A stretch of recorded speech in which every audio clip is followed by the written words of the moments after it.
సృష్టి test tube baby కేసులో సంచలన నిజాలు బయటపడుతున్నాయి. పిల్లల అక్రమ రవాణాకు పాల్పడుతున్నట్టు గుర్తించారు పోలీసులు. సరోగసి పేరుతో సరికొత్త దందా చేస్తున్నారని విచారణలో బయటపడింది. ఆదివాసీలను టార్గెట్గా పెట్టుకున్న నమ్రత వారి వద్ద నుంచి పిల్లలను కొనుగోలు చేస్తోంది.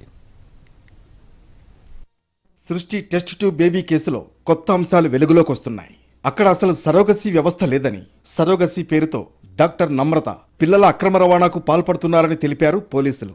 గిరిజనుల పిల్లల్ని తీసుకువచ్చి సరోగసి పేరుతో దంపతులకు అప్పగిస్తున్నారని చెబుతున్నారు.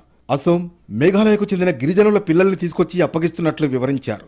హైదరాబాద్లో సెటిల్ అయిన గిరిజనుల పిల్లల్ని డాక్టర్ నమ్రత కొనుగోలు చేస్తున్నారని, ఇప్పటి వరకు 30 మంది దంపతులకు సరోగసి పేరుతో పిల్లల్ని అప్పగించారని దర్యాప్తులో తేలింది. దంపతుల నుంచి 30 నుంచి 50 లక్షల వరకు వసూలు చేశారని తెలిపారు పోలీసులు. తెలుగు రాష్ట్రాల్లో సంచలనం సృష్టించిన సృష్టి ఐవీఎఫ్ సెంటర్ వ్యవహారంలో దర్యాప్తు జరుగుతోందన్నారు Telangana health and family welfare commissioner doctor Sangeetha Satyanarayana. సంతానలేమితో ఇబ్బందులు పడుతున్న దంపతులు రిజిస్ట్రేషన్ ఉన్న సెంటర్లకు మాత్రమే వెళ్లాలని సూచించారు. తెలంగాణ వ్యాప్తంగా అన్ని ఐవీఎఫ్ సెంటర్లను తనిఖీలు చేస్తున్నట్లు తెలిపారు డాక్టర్ సంగీత.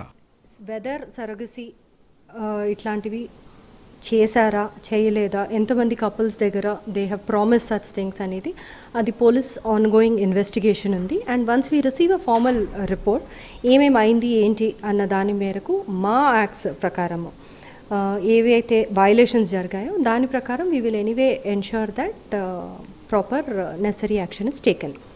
మొత్తానికి సృష్టి ఐవీఎఫ్ సెంటర్ కేసులో విచారణ చేసే కొద్దీ వాస్తవాలు వెలుగులోకి వస్తున్నాయి.